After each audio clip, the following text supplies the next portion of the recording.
I still have hope in humanity, but this case makes it really hard. Let's dig in.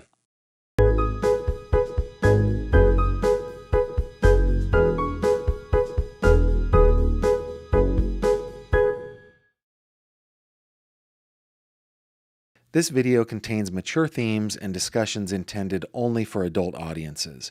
Viewer discretion is advised.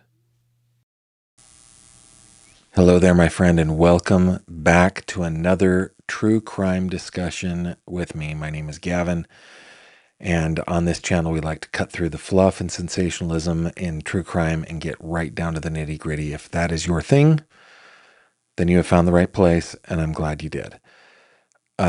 Tonight, we are going to be discussing the murder of this little boy.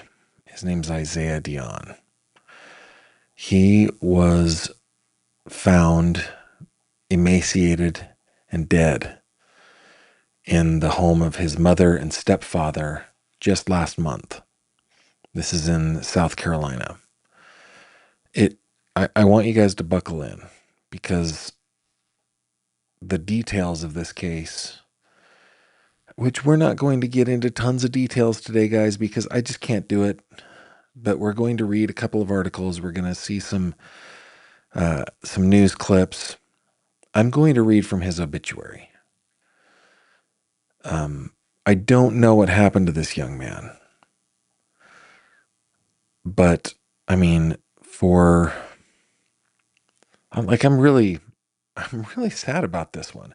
If you are a person like me who had a childhood where you could be a child and you had parents who loved you and cared for you, loved each other, loved your siblings, grandparents that were involved, then just, if you pray, just thank God that you had that, or just put gratitude and thankfulness out into the universe if you don't, because every once in a while, these are the kinds of stories that we find, and they're just heartbreaking. So let's get into this real quick. I'm gonna bring up an article from Fitz News. Okay, do you guys remember Fitz News? I mean, during the Micah Miller case, they did a lot of terrific coverage. This is an article from the 20th, but it will bring us up to date on what the case is. And then we will get into the actual charges, the arrest warrants. And after that, I think we will get into what has just happened in the last few days. Okay. So, SLED, I think SLED is the South Carolina Law Enforcement Division. Is that what it is? Yeah.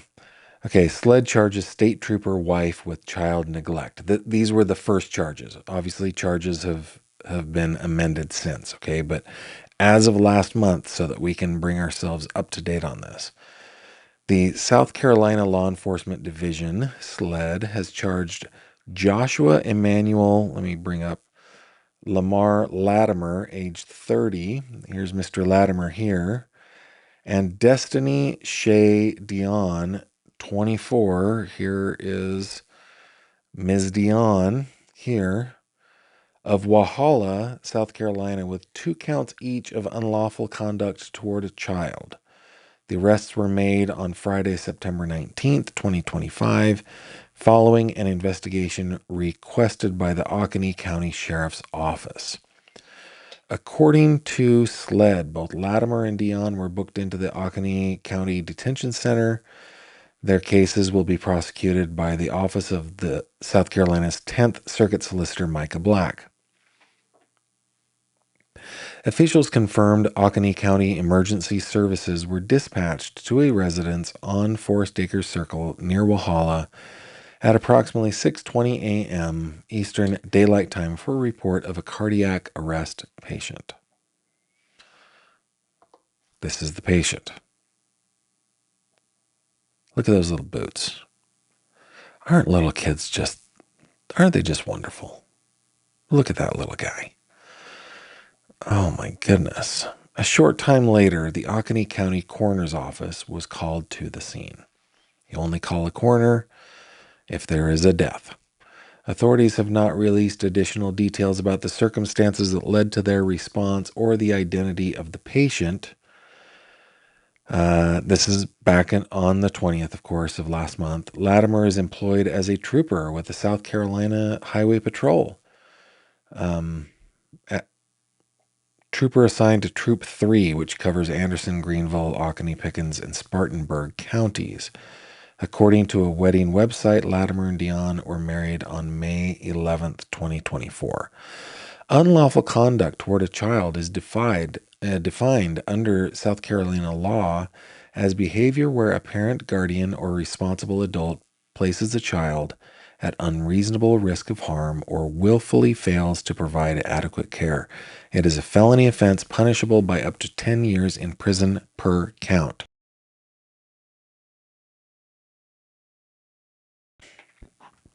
Now, I believe I have other pictures of this is Destiny Dion on the Facebook page.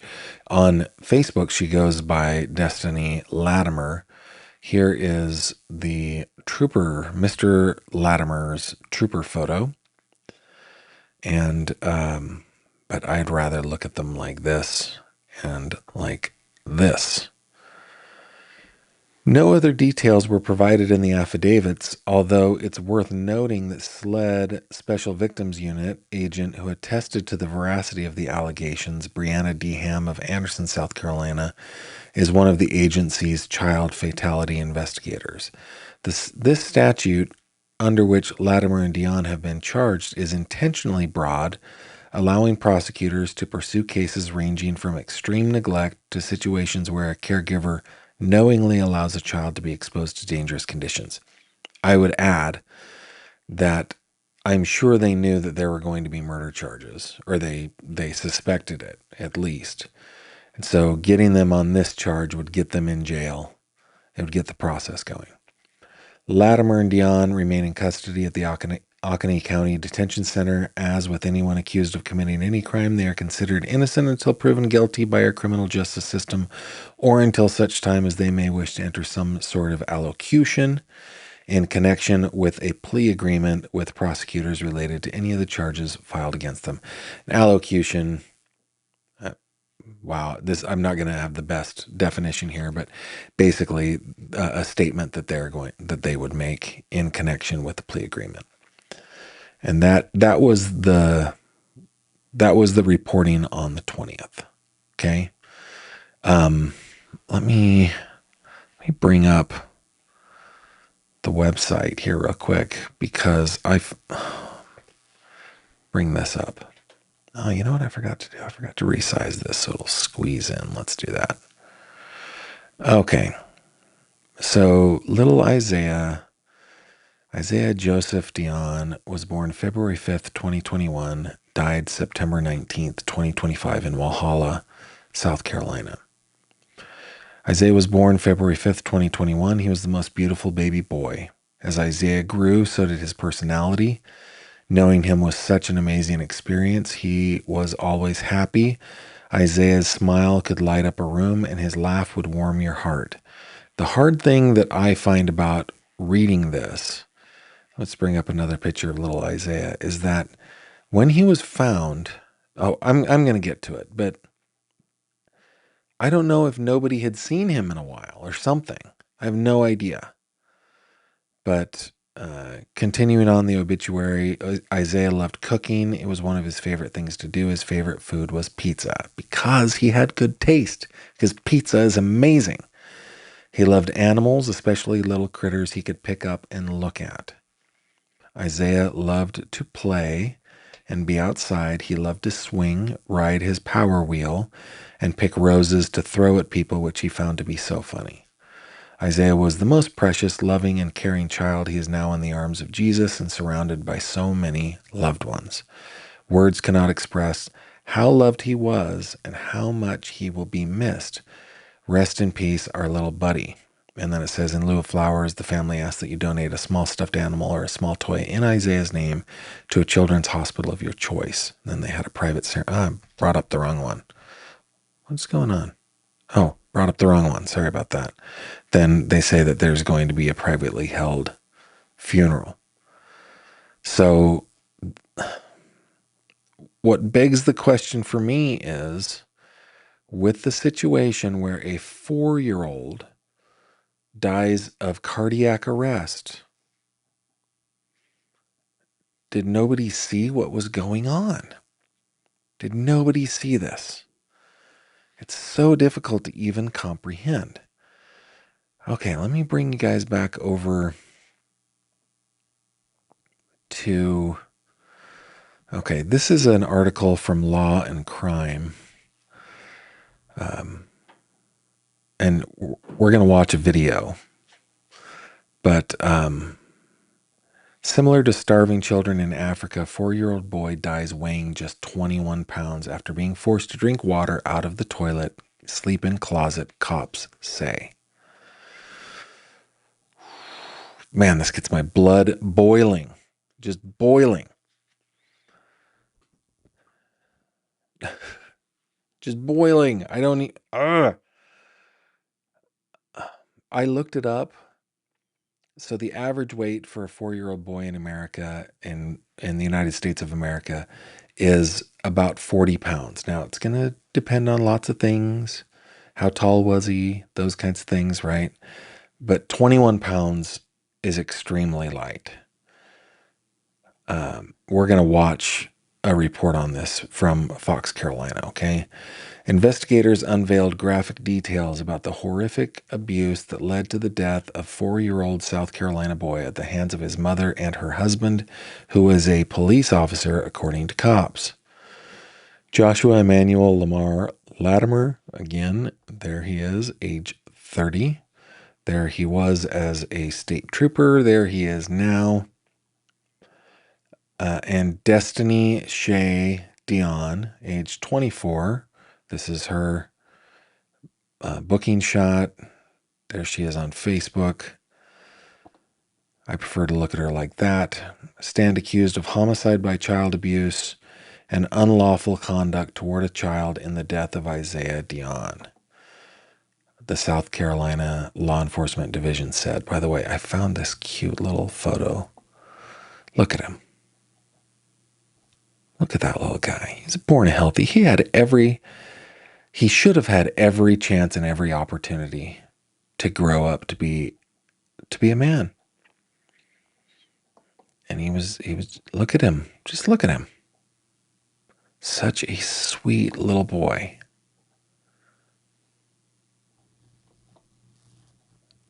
I love that picture. Look at his boots. He's got some boots. And in these pictures, he looks healthy to me. But okay. Deputies with the Oconee County Sheriff's Office responded to a home on Forest Acres Circle in Walhalla, which is roughly 45 miles west of Greenville, in September. Cops allegedly found the boy dead, inside the home. The boy appeared to be underweight and malnourished, weighing just 21 pounds, police say. Isaiah's ribs were very visible and his eyes were sunken into his head, an arrest warrant states. Both suspects are in the Oconee County Jail without bond. Latimer was a trooper with the South Carolina Highway Patrol. He was let go after his arrest. Okay, but he's back in jail without bond. Local Fox affiliate WHNS reported that from Dion's bond hearing Thursday, in which prosecutors laid out additional allegations. 10th Circuit, we're going to watch a little bit of this. Solicitor Micah Black revealed some of the observations of first responders. He was basically skin and bones, for lack of a better word, Black reportedly said. One of the EMS personnel basically described it as similar to something you'd see on TV to starving children in Africa. The boy was also forced to sleep on a blanket instead of a bed, and the curtains to his room were stapled shut, the cops said. Investigators believe the suspects allegedly locked Isaiah in the closet and forced him to drink water from the toilet. WHNS reports that the boy lived with his maternal grandmother for the first 2 years of his life, but moved in with his mother in Latimer when the couple started dating. After Isaiah moved in with them, he was allegedly treated differently than his younger sibling, who appeared to be fine. He didn't see a doctor over a span of 2 years, cops say.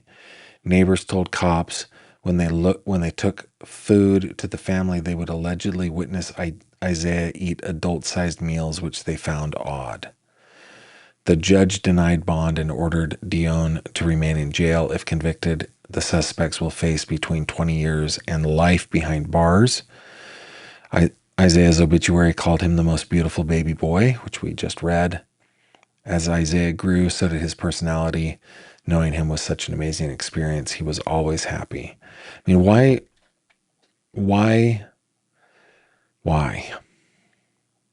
Oh my goodness, that's the question. Why? Why was he with his maternal grandmother? Which I think was a great idea for the first 2 years of his life. And why was he given back to his mother? This just kills me. Let's see what you guys are saying. Let's bring up I like this little Spidey one with the smile. Okay, so use GF in your comment so I will be able to see it. Kel says, see if I can get this to come up. Thank you for covering this one. This is a hard one. But awareness, you're right, Kel. Oh, we need to be aware of this stuff. Like, if you see something, say something. If you suspect you saw something, say something. This is like, if the neighbor saw that he was eating too much food and he's a little emaciated little boy, say something. I can understand, like, if just to, I guess, play devil's advocate here, just because I'm a professional quibbler, we're quibbling here. If you know that that guy is a state trooper, is that some sort of incentive to not say anything because you don't want to have any type of retaliation or something like that? Is that possible? But they're seeing a little boy eating adult-sized meals because he is so hungry. Goodness. Just so hard. It's pronounced Oconee. Okay, sorry. Thank you very much. Oconee, not Oconee. Oconee. I will try to remember that. Thank you very much. See if there are any other. I think you guys are not. I think you guys are as shocked as I am at this. Patty says, this is worse than horrible. It makes me sad and angry that people would do that to a young child. Yeah, the fact that yeah, I can't say it any better. Sandbaby Stitches. Gavin, because it's all about reunification and not the good of the child. You're right. I mean, see, the conservative side of me goes, well, we don't want to give government too much power, because with too much power comes the abuse of too much power. You know, Exhibit A, Ellen Greenberg. That's a huge abuse of power from almost every level of state government. But at the same time, why is reunification the number one priority? Why isn't the welfare of the child the number one priority? I don't know. Yeah, Lynn's asking a good question that crossed my mind too. What happened to the grandmother? Did she not see him after that? That's my how long does it take for a young boy to lose half his body mass? Assuming he was about a 40-pound boy. Like, how is nobody noticing this? He wouldn't be going to school at age 4. He could be going to preschool, but probably not. I mean, they would be hiding this. I remember the Kimberly Sullivan case, right? So many people didn't even know that there was her stepson on the second floor of the house. right? When the school started complaining, he was taken out of school. So, yeah. Shay is saying, this is killing me. God bless that precious child. Indeed. Oh, Just Ducky. I'm going to read this one because that's a good comment. I think they might think the opposite of that. He's a police officer. He'd never do anything to a child. That's maybe how they looked at the situation. Yeah, that could be. That is a great comment. One man's trash, Gavin, was the other child from this relationship. I believe so. I don't know for sure, but going through Destiny Dion's Facebook page, it appeared so that the younger brother is the natural born child of both Destiny Dion and Josh Latimer. And again, Destiny Dion, who was charged as Destiny Dion, goes by Destiny Latimer on Facebook. Yeah, this is just horrible. I've never understood the reunification standards. I don't either. And it's a tightrope, right? This is a hard question. This is a hard question. But when we get to cases like this where a little 4-year-old boy, man, has lost his life. No. And it's easy to say in hindsight that he should have been taken away from him. Okay, so let's go back over here. This is from the 20th. It's the media release that they had been arrested. I think the most important part here, though, let me see if I can maybe pull this back just a little bit so y'all can see all of it. This is the arrest warrant for, who is this for? For Mr. Latimer.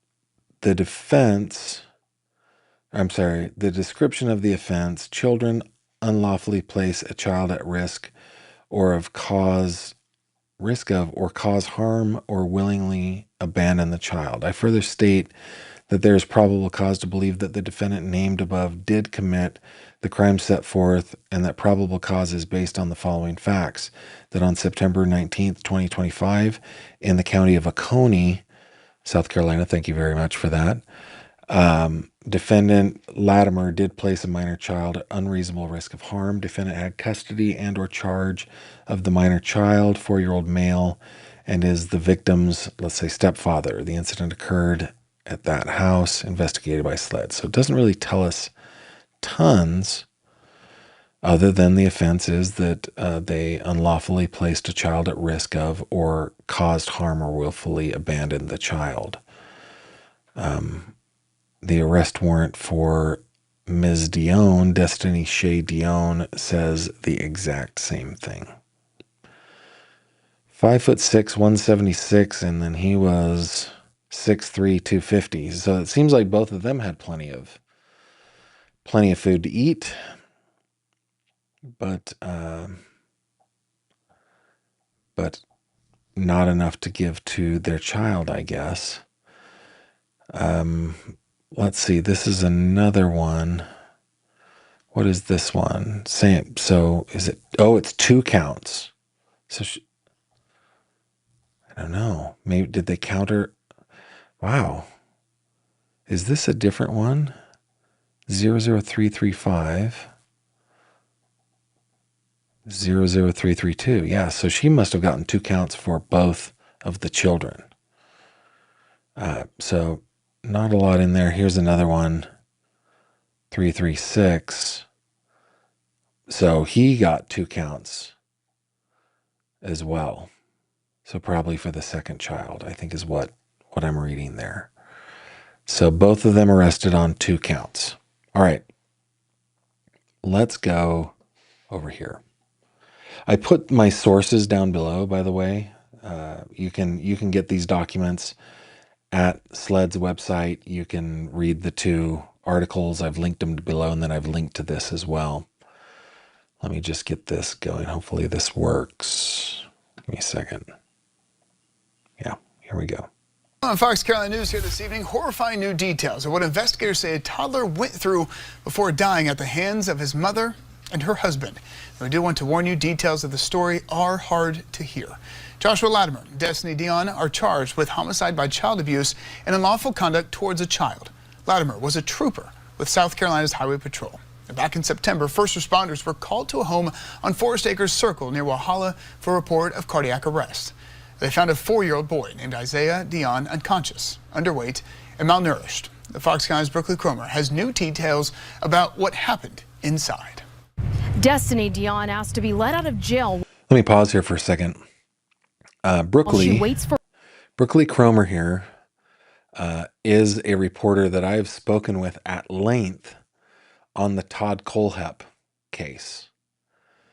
This is like, I guess, apropos of nothing, but she and I, after talking a couple times, writing each other back and forth a couple times,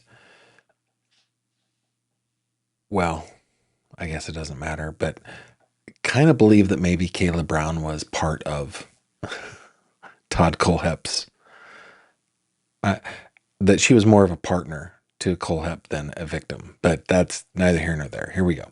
Her trial, but the judge said the allegations were too horrific and denied her bond. During the hearing, the state laid out disturbing details about the conditions 4-year-old Isaiah Dion had been living in after his stepfather, Joshua Latimer, called 911 and reported him unresponsive. Inside his room, investigators found no bed or mattress, just a blanket on the floor. The curtains were stapled shut, and a childproof doorknob on the closet led them to believe he had been locked inside. First responders described him as skin and bones, cold to the touch, and severely malnourished. Investigators learned he wasn't allowed to have water after 6 p.m. and had been caught drinking toilet water. Neighbors told investigators they noticed Isaiah had bruises and swollen eyes, but his parents told them his 2-year-old sibling had bullied him. Neighbors also said they noticed odd behavior. He was basically skin and bones, for lack of a better word. One of the EMS personnel basically described it as the child being emaciated, and he described it when he was interviewed by SLED that it was similar to something that you would see on TV to starving children in Africa. The defense pointed out that Dion had no prior convictions and said while the allegations are awful, there's nothing to indicate she would be a danger to the community. The purpose of a bond hearing is to determine whether or not Ms. Dion is a danger to the community or a flight risk. And while the allegations are awful, they are merely allegations at this point, and there is nothing about them that would indicate that she's a danger to the community at large. The state said Isaiah's 2-year-old sibling, who also lived in the home, appeared healthy and is now in foster care. Isaiah's stepfather, Joshua Latimer, will have a bond reduction hearing at a later date. Dion remains locked up here in Oconee County. Brooklyn Cromer, Fox Carolina News. Oconee County. So, yeah, Ms. Destiny Dion did not get bail, and Mr. Latimer's bail hearing is at a later time. So for now, they remain in jail. And I mean, I don't know. It's such a sad case. My goodness. So sad that, I mean, I just honestly don't know what to do about it. I just don't know. Let's see what Tanya has to say. Now, Tanya is one of our legal experts here in the live chat. Gavin, states tend to prioritize reunification because the system is overflowing with children. They try to mend families to keep kids out of the system. Sad but reality that they are often forgotten. Yeah, Kimberly and I have talked about here's another hard part of the system, right? And this is a bit of a confession, but Kimberly and I have talked about, would we be good foster parents? Would we be able to care for kids that aren't our own? And would we be able to deal with all of the baggage that comes along with kids that have been in the system? And does that put into jeopardy our own children's happiness and safety. And we tried a couple of times. They were short term, and it wasn't through the foster system. But anyway, we had a couple of kiddos that we had here at the house. One was just a newborn baby at the time, and the other was, older. And so that was one experience that we had, and all the people coming to the house, all the visitation, all of the logistics, we just were not comfortable with all of that around our children. And we did it another time with a teenager, a girl who, by the way, both of those kiddos that I just talked about and the teenage girl, we love these kids. We see them still. But anyway, we did it with a teenager, and just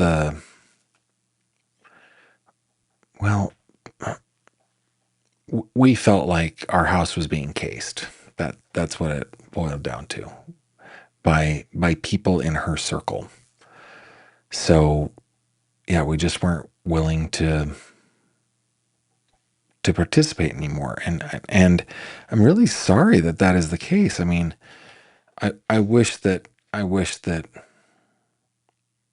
there were more people that could be good foster and good adoptive parents to these kids, because I'd like to scoop them up right now, but I'm afraid of what that would mean for my family. Tanya also says, it also does not take long at all for a child that age to lose that much weight. When my youngest got a tummy bug, she lost 3 pounds in 2 days. Yeah, good point. Good point. Let's see. Gavin, you would, if you could even give half the love you give your own, it would be a happy child. Yeah, the problem is all the other baggage. Lynn Taylor. Okay, Lynn is a better person than me. Lynn, thank you.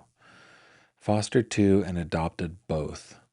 Definitely an involved process. I am so happy for you and for your 2 kiddos.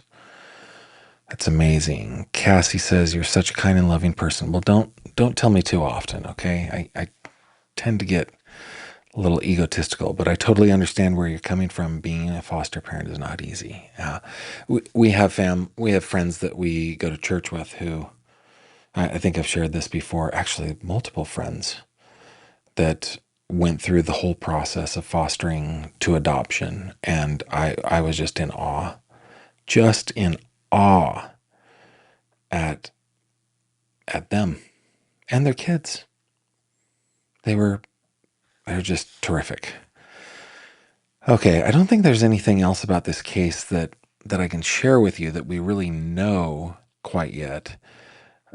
I don't think that we know the manner of death yet. We know the manner of death. I don't think we know the cause of death yet. I don't think we will know next steps until the next bond hearing for Mr. Latimer. But yeah, that is the story of Isaiah Dion. Now, we've got plenty of time. We've only been at this half hour. If you guys want to do an AMA or you want to ask any questions or anything like that, I will stick around. And be happy to let me go through a couple other comments while you guys come up with anything that you may want to discuss. One man's trash takes a special family to deal with what goes on in some foster situations. Just Ducky, my neighbor raised 10 foster kids over the years, not all at once. Let's see. I don't understand that word, Tanya. Studfoos? What is that word? I need to look up that word.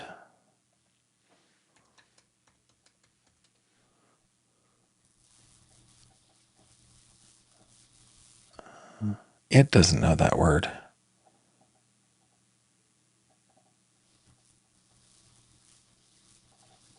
I don't know know what that word is. So many court cases. My grandparents were foster parents. Is it studied? Is that what that might be trying to say? Yeah. Sandbaby Stitches. Has there been an update on the Nova Scotia brother and sister missing? No, Jack and Lily, I have not seen anything lately.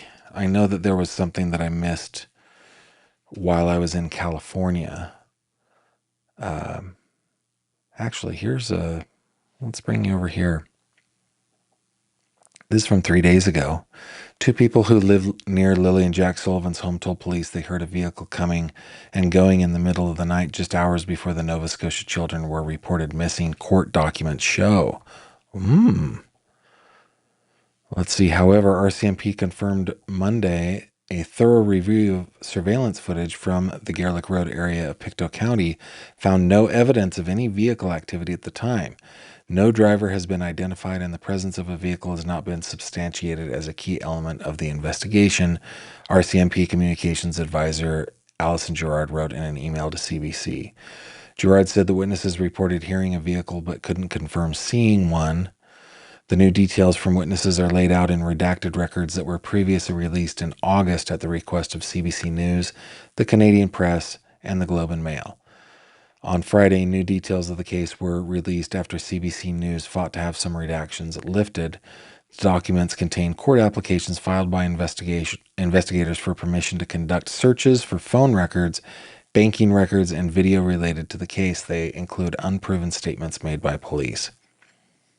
Let's see. On May 9th, 2 constables had a conversation with Brad Wong, who lives near the home. He told them he heard a loud vehicle coming and going from that area in the early morning hours of May 2nd. He said his residence is at an elevated position from Daniel's residence, and he could see vehicle lights over the treetops. The RCMP Corporal Charlene Curl said in her written response to the court. He said the vehicle left 3 or 4 times after midnight and into the early hours of the morning. He said the vehicle would drive off in the distance and he could hear it stop and then return. He said it remained in earshot the entire time. On May 17th, the constable took a statement from Justin Smith, who also lives in the area. Smith said he was awake and on Facebook during the early morning hours of May 2nd. Around 1:30 a.m., he heard a car on the Highway 289 turn around by the railroad tracks area, or near the area of Garlick Road and Lansdowne Station Road. That intersection is near the home where the children went missing. Give me a second.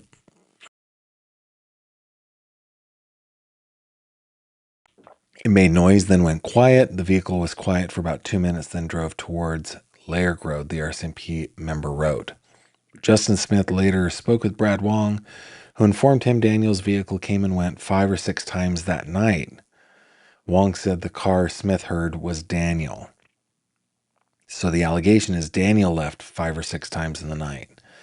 The records detail Martel's account of the evening before the children were reported missing. He told police he went to bed fairly early and didn't wake up until it was light the next morning. This is the stepfather. The document said Brooks Murray told police she put Lily and Jack to bed first, then their 1-year-old daughter, and then went to bed herself around 9. She said Martel stayed up. Oh my goodness.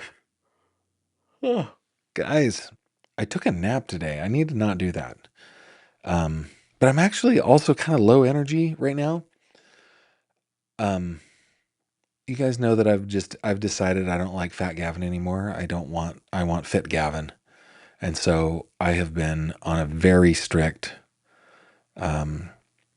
daily fast and a diet of only whole good foods for about, a little over a month. But my daily intake right now is averaging about 925 calories. And I'm adding gym time to it. So I'm using up all of the energy that I have, and I'm requiring myself to take a nap every once in a while too. So sorry for the yawns. That is the reason. She said Martel stayed up and was going to clean the house for her, but it wasn't clean when she got up, so she doesn't know what he did. Malia said she was not woken up throughout the night and does not know when Daniel came to bed, the document said. In a phone interview Friday, Martel said no one from the family left the property that night and they did not have any visitors. He said the only vehicle that left the yard was on the morning the children went missing when he took Murray Brooks' SUV to look for the children. It's not loud by any stretch of the imagination, he said. Martel said the RCMP never asked him about the vehicle coming and going. I know the investigators work hard, said Martel. They're exploring every lead. Brooks Murray has not responded to interview requests. An investigator's comment in the same document said that as of July 16th, the children's disappearance was not believed to be criminal in nature. The RCMP declined a request for an interview Friday, but confirmed some additional details about the investigation by email on Monday. The records also show that police interviewed one of Brooks Murray's relatives, Darren Geddes.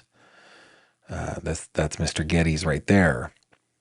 Geddes is believed to have appeared on a YouTube true crime show, It's a Crime Means Shame, under the pseudonym Durwood O'Grady, where he put forward a theory that Malia put the children in a vehicle and sent them away before reporting them missing. It said Geddes noted his comments could be wrong, could be speculation. Oh, yeah, probably is. Darren Geddes has suggested in social media posts that Malia may have been involved in their disappearance, but this is his theory. He also suggests he might know the location of the children, an RCMP investigator wrote. On May 30th, 2 RCMP members, oh my goodness. Maybe I should have a few more calories in the day.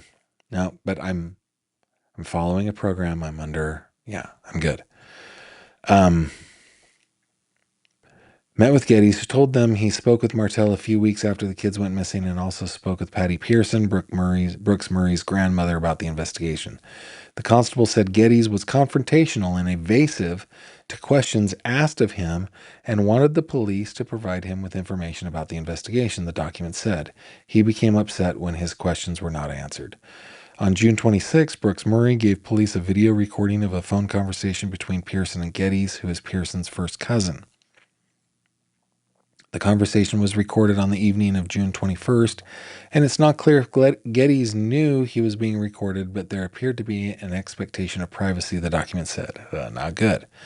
It's not clear from the records exactly what Pearson and Geddes said during the conversation. The RCMP told CBC News on Monday that the recorded statements were reviewed to determine relevance and credibility. CBC News interviewed Geddes on July 4th, and he shared similar theories. However, the information could not be verified. I think that's about it as far as the update on Jack and Lily. Thanks for asking that question. Robin asking, how do you know when it's a dad joke? If I say the joke, it's a dad joke for sure. Shay says, thanks for covering the heartbreaking cases. You got it. Yeah, must have been studied. You're right. Yep. It's like, that's a word that I don't understand. I should. Do I know anything about the Kyron Horman case? I don't. Let's.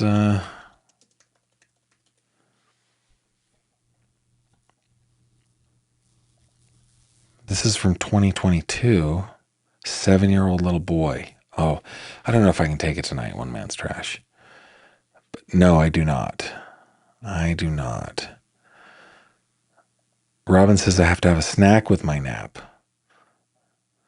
Yeah, no surprise you're tired. Yeah, yeah, it's less than 1,000 calories a day for the last 4 weeks as of Saturday.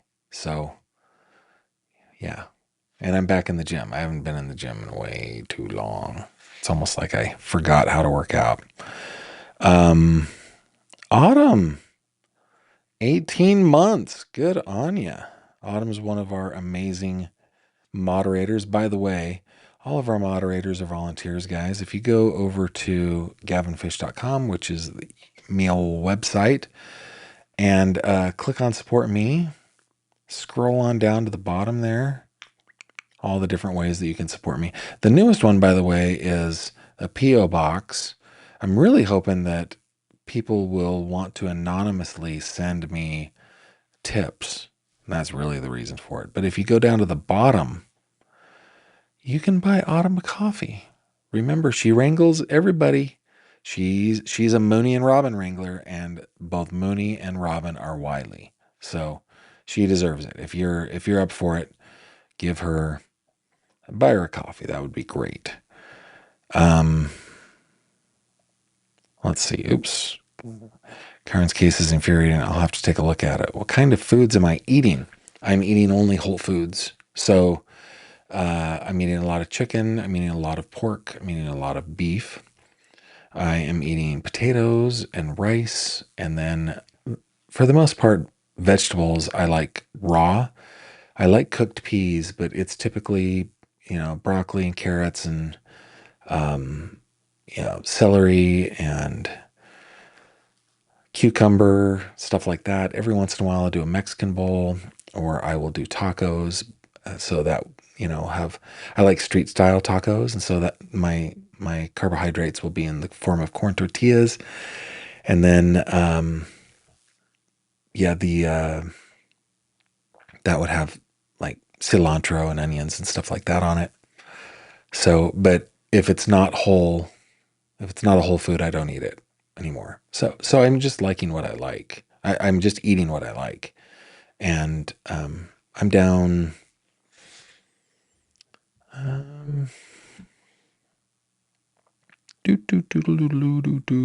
Since you're asking, I am down about 37 pounds. Yeah, not in a month. I'm down 37 pounds from August. So, month and a half. It's extreme.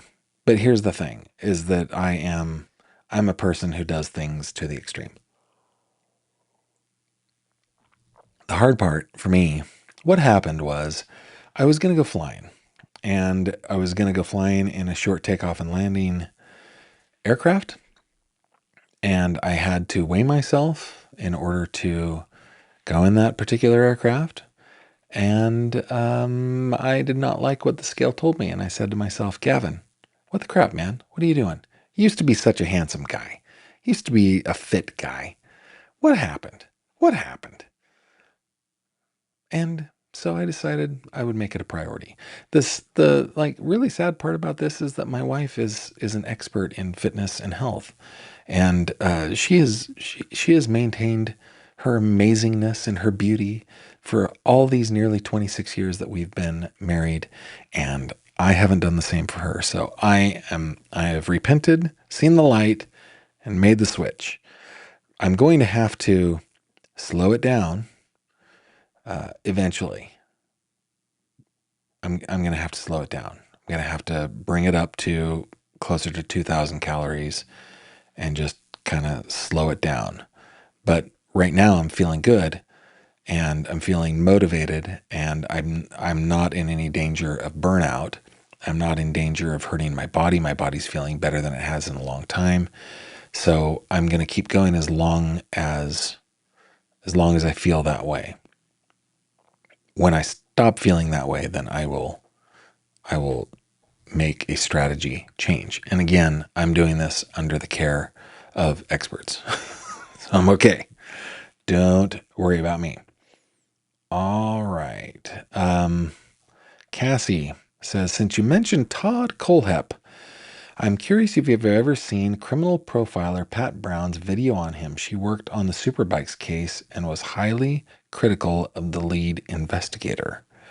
I've not seen Pat Brown's video. No. I know the Kohlhepp case pretty darn well. I do think that the Superbikes case could have been solved. There didn't seem to be any reason why they couldn't have solved that. I haven't been in touch with her for a while. Why am I blanking on her name? But she's the widow of the Superbikes owner. I'm blanking on her name. She's amazing. But after Kohlhepp's conviction, she apologized to him in her victim impact statement for whatever her husband may have said that set him off. was so sorry that he had done that. And I thought, oh my goodness, she is a better person than I ever will be. But if you're curious about the case, I mean, I don't know it's been so long. But if you go to cases on my website, scroll on down to Kohlhepp. Where is Kohlhepp? The victims of Todd Kohlhepp. Here he is. You will see a lot of stuff. Lots of exhibits from the prosecution, lots of photo exhibits, just lots and lots of stuff. The lawsuit, Kayla Brown v. Kohlhepp. There's just tons and tons there. I don't think that I'm logged in. Give me a second. Let me bring this back up and go to.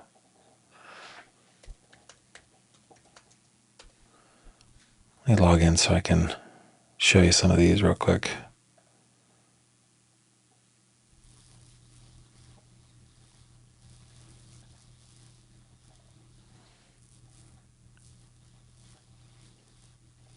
All right. So for example, these are the kind of photos that I got from the prosecution. They were so cool, man. When I called the police or the sheriff's office down there, they're like, if we had to go through everything that we had in our filing cabinets of Todd Kohlhepp, it would cost you $20,000 just in our fees, our research and copying fees. But if you reach out to the state's attorney's office, everything we gave to them, they have. And so I reached out to them. And they were like, yeah, where do you want it? They gave me a drive link, gave me so much stuff. It was really cool. So, yeah, if you're curious about Kohlhepp, that is just a cornucopia of Kohlhepp information. So check it out. All right. Know that case. And Ms. Comer, the reporter, she and I have talked at length about Todd. Tanya, do you like cilantro? Everyone in my family hates it except me. Also try arugula with shredded Parmesan and balsamic lemon vinaigrette dressing. So good. I do love cilantro. I do love arugula. And I don't think I'd ever had it until I was in Germany one time and somebody asked if I wanted rocket. Rocket? What the devil is rocket? And I had to look it up. Oh, arugula. Sure, yeah, I'll take an arugula. Yeah, it's delicious. Delicious. I'm eating lots of vegetables right now, which is good for me because I'm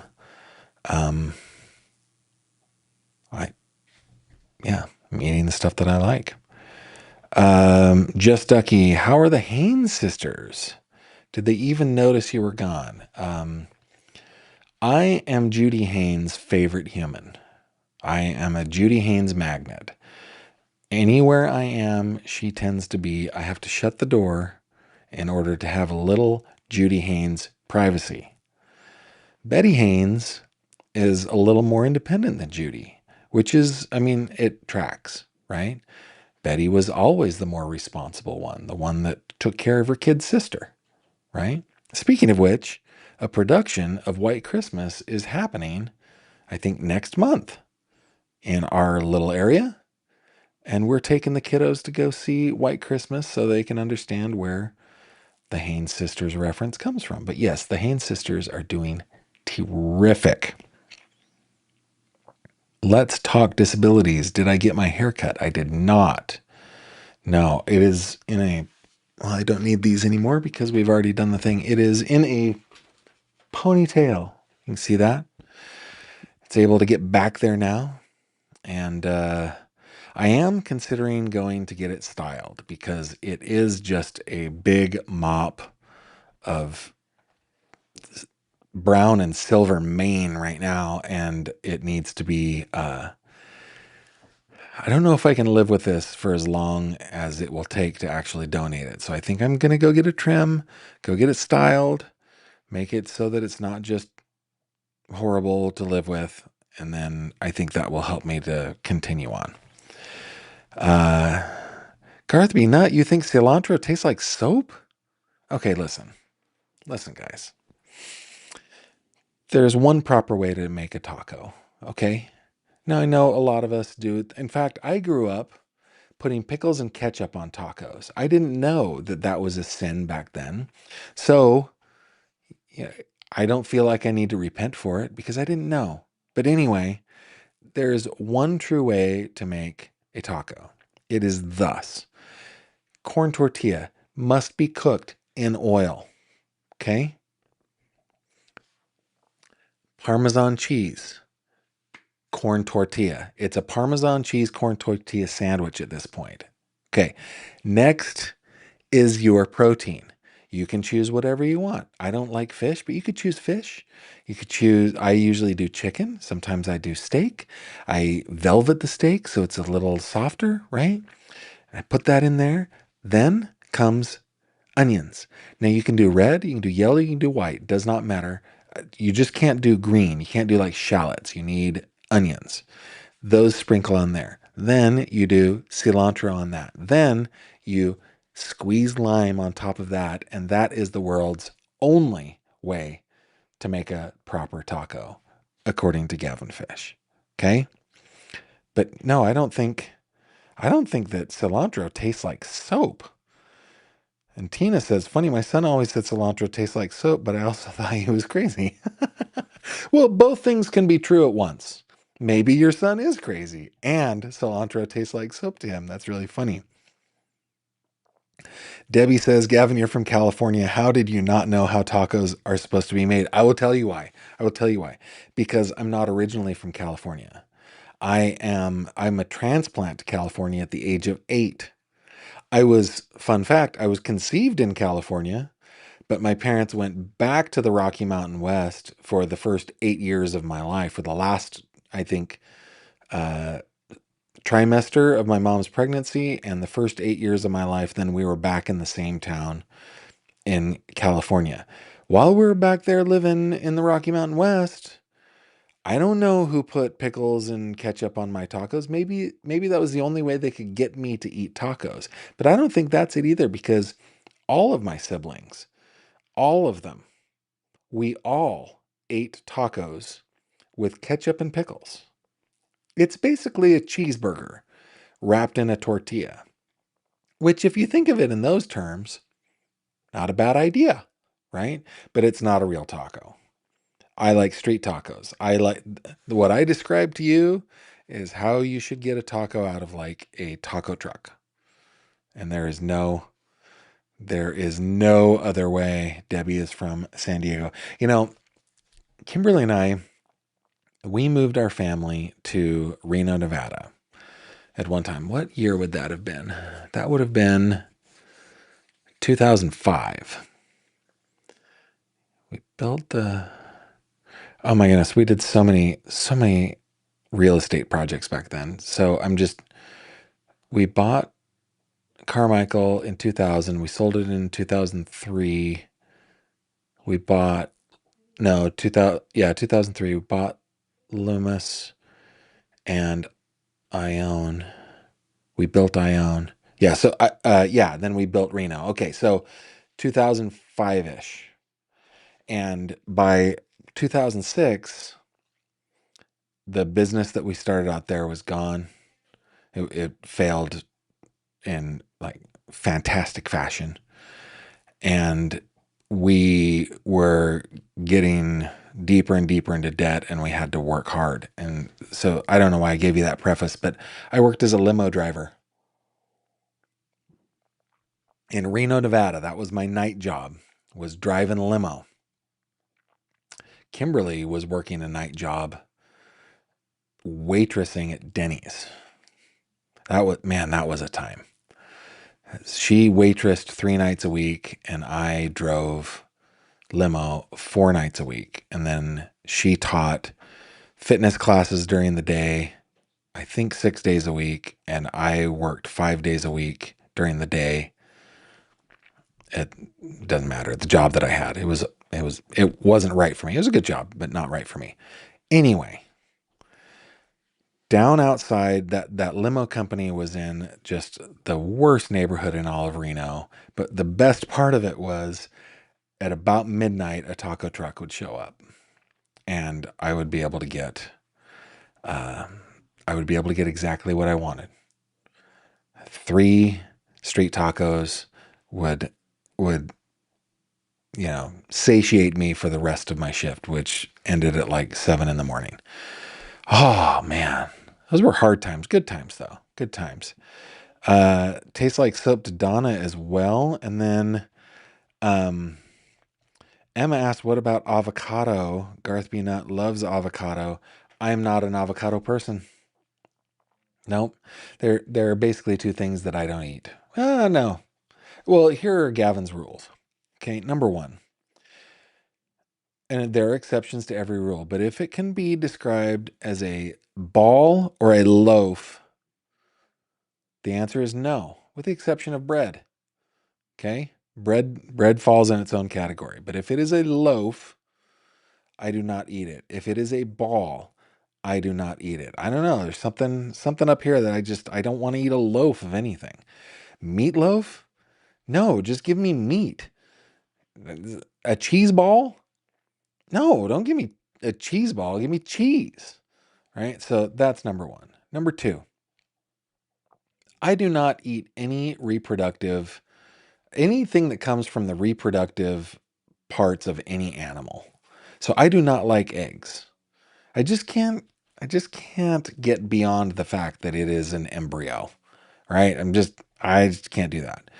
And then the 2 foods that I don't like are tomatoes. And I want to like them. I want to like them. Pretty much every year on my birthday, I say to myself, will this be the year that my tongue tastes tomatoes afresh and they are delicious? It has never happened to me, but I don't like tomatoes. I do like tomato things. I like tomato sauce that has lots of herbs and spices in it. Like I like ketchup as a kiddo, right? But tomatoes, chunks of tomatoes in a salad. My brother just eats tomatoes where he just like puts salt on them and eats them like apples. He loves them. I want to like them, but I don't. And then the second thing that I do not like is avocado. And I think for avocado, it's just the greasy, weird texture because the taste seems to be okay. I just don't like that texture. There are other things that have similar texture that I like hummus, but hummus has a little more grit in it. It's not as slimy. It's gross. Kel says, now avocado tastes like soap. That's funny. Fire Rabbit had meatloaf balls for dinner last night. Oh my goodness, that's hilarious. Yeah, no, can't do it. Like, why you put stuff in meat? Just give me the meat. Tanya says, I'm not a fan of avocado either, but I love some guacamole. And do not tell me they are the same. They just are not the same. Okay. Mooney, you would love my tomatoes fresh out of the garden. I never liked them until I started growing them. Mooney, I hate to be disagreeable, but I say nay to your preposition. No, I would not. My brother grows delicious heirloom variety tomatoes straight out of the garden. They are still tomatoes. Okay. Now, I believe that they are better at home than you get out of a farm or from the store or whatever. But there's just something about it. Can't not do it. Chrissy says, my food choices and stories are cracking her up. Well, I'm glad. The eggs sold in grocery stores are not fertilized, so not an embryo. You know what? Okay, I take that back. It's a potential embryo. All right. So I just can't do it. Now, having said that, see, I can tell it's all in my mind, right? I'm like this loco guy. But I love cake. Cake has eggs in it, right? I like brownies. Brownies don't have eggs, but I like French ice cream with eggs in it. I'm down. I just don't want to know it's there, I guess. I just don't want to think about it being there. I can't do mayo. I cannot do mayo. And I want to be able to like mayo. It's a mother sauce, for crying out loud. It's like one of the staples of French cuisine. I cannot do it because it's blended raw egg and oil. No, I cannot do that. I am a little close-minded. It's true. They say tomatoes cry when picked. Maybe it's like the egg thing. That's funny. Kel says, my Nana used to tell me off for eating her tomatoes and green beans straight from the garden. Now, I have got an Aunt Marie. My Aunt Marie is a master gardener. She's amazing. And her peas, I don't know what kind of they are. I think that I don't even think that they're a special varietal. I just think that she digs around in the dirt and lots of love sloughs off of her and gets mixed into that dirt, and then it grows up. Her peas are the best. And I do love me some peas. So, okay, guys, I feel like I'm rambling, but I'm glad that you're around. Thanks for joining me tonight. We'll be back tomorrow at 7:30 p.m. Eastern for Tuesday Takeaway. Please don't forget that you can join us well, first, always go to the website. Always go to the website. This is my site, and we've got CrimeCod articles, which CrimeCod is my my true crime website, my news website. So glad that Jake Haro admitted that he was guilty of killing little baby Emmanuel. I've got my blog posts. Oh, I said I was going to write a new blog post, but I didn't get to it over the weekend. I really just kind of needed a break. And yesterday, Kimberly and I spent the whole day together, and it was delightful. It was awesome. But when you're at the website, click on the little fishy right there. That will take you over to the fish tank where we hang out on Facebook. Got 5,500 of us there and lots of conversations. So please hang out with us there. And one last, let me just look. Gavin, pears are ball shaped. No, Tanya. Pears are pear shaped. Okay. No, for me, it's about the name. It's about the name. I don't like meatballs. I do like meat. I don't like cheese balls. I do like cheese. And you know what? I know that we were doing our outro here, but let me give you another example, okay? I am a connoisseur of Chinese cuisine. I almost said fine Chinese cuisine, but no, it's just Chinese cuisine because I have in my travels, when you work in an industry that is all about luxury, I would go all over the world and I'd be wined and dined at these luxurious places. Hong Kong, especially, was one where I would have these amazing, by their definition, Chinese meals, right? Cantonese, but I also had Chinese meals there. I'm not a fine China cuisine guy. I am just a China guy. China food, Chinese food. Okay. Let me tell you my rules. They're threefold. And you guys, if you follow these rules, you will never go astray. And I'm talking anywhere in the world. I know that a lot of you are watching me from other places in the world. Okay?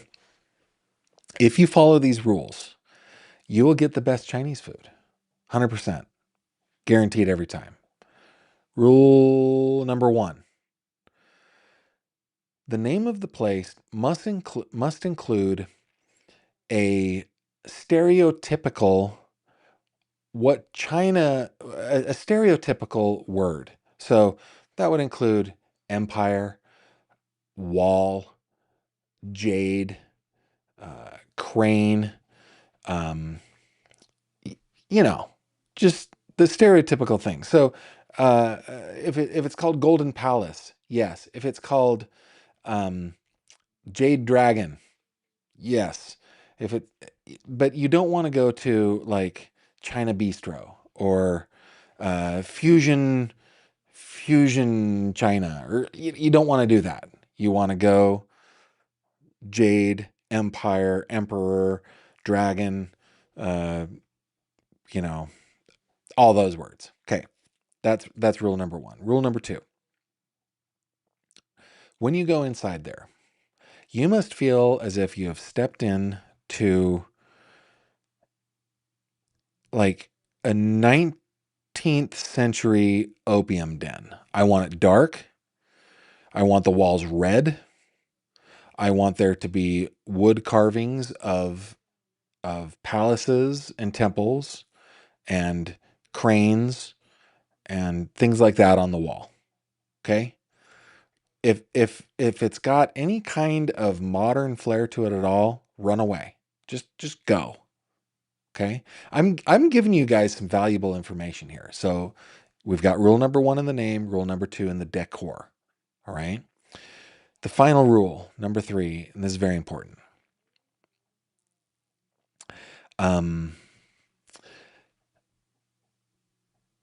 The first time you go to the establishment, you have to try to order off menu. Okay? There are 2 acceptable answers to trying to order off menu. Number 1 is no. That is the best answer. We cannot do that. You cannot order off menu. Look, this menu has 3,483 meals that you can choose from. I will not cook a single solitary thing that's not on the menu. That is the best. But acceptable is they will charge you more. Yes, but it costs you $1 or $2 more. That one's acceptable.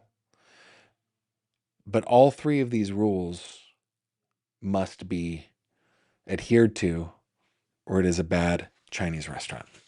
Okay? You guys understand? This is very important. Mooney saying Rocky Mountain oysters are off the menu. Indeed, Rocky Mountain oysters are off the menu for me. And oysters themselves don't do it for me. I'm not a seafood guy. Though I love calamari, but I think anything that you deep fry is probably delicious, right? No, that's not true because fish sticks are gross. I guess when it comes to seafood, I like shrimp, no matter how it is, hot, cold, breaded, not breaded, fried, whatever, doesn't matter. I like shrimp and I like calamari. But yeah, oysters, not for me. And that used to be a place that I'd go to Jack's every year, sometimes twice a year, in Denver, Colorado, of all places. Everybody always wanted to go to Jack's. It was named Jack's because there was an apartment above it that at one time Jack Kerouac lived in. So anyway, go to Jack's and everybody would be getting oysters. And I'm like, just get me a steak. Just give me a steak. I'd be happy. I'm a little upset because this holds water for a good Asian cuisine. The answer to my dad joke is it's apparent. Very nice. Not seafood. Wait a minute. What's not seafood? Calamari? Oh, Rocky Mountain oysters are not seafood. Yeah, no, I know that Rocky Mountain oysters are not. I am from the Rocky Mountains, Mooney. I'm just saying Rocky Mountains oysters, no. Also oysters, no. Yeah. Yeah. No, when we would go and okay, you guys have got me on memory lane here. So every year we would get hogs. And of course, when you get hogs, when they're piglets, you have to do the castrating, right? My uncle, man, I love him to death. Makes the best venison jerky of anybody in the entire world. And he is honestly the best. He would do the whole thing he wouldn't like elastrate. I think elastrate. That accomplishes the thing. The pigs don't feel it and they just fall off. But no, he wanted the testicles. So he would like hold down the pig, grab the testicle in his mouth, and do the scrapey. So he would have in his mouth, and he'd take 2, and he loved them. He'd fry them up. He loved them. So yes, I know what they are. I have had them. I will never have them again. Okay, a couple things. Let's see. Kel, you would have loved Chinese of my childhood, Hong Kong Palace. Okay, rule number 1 has worked. all red, all wood carving school with my dad. Perfect. He now runs our local fish and chip shop. Well, dang it. For me, Chinese is way better than fish and chips, though, because I'm not a seafood guy. I don't really like fish, but I do like English style chips. They are delicious. Okay, I'm going to stop. Guys, we'll see each other tomorrow, 7:30 p.m. Eastern, right here on this very channel. Until then, I bid you adieu. Thank you very much for being here. See you on the next one. Thank you very much for watching this video. If you liked what you saw, please consider subscribing. And if you have any questions or comments, please leave them below.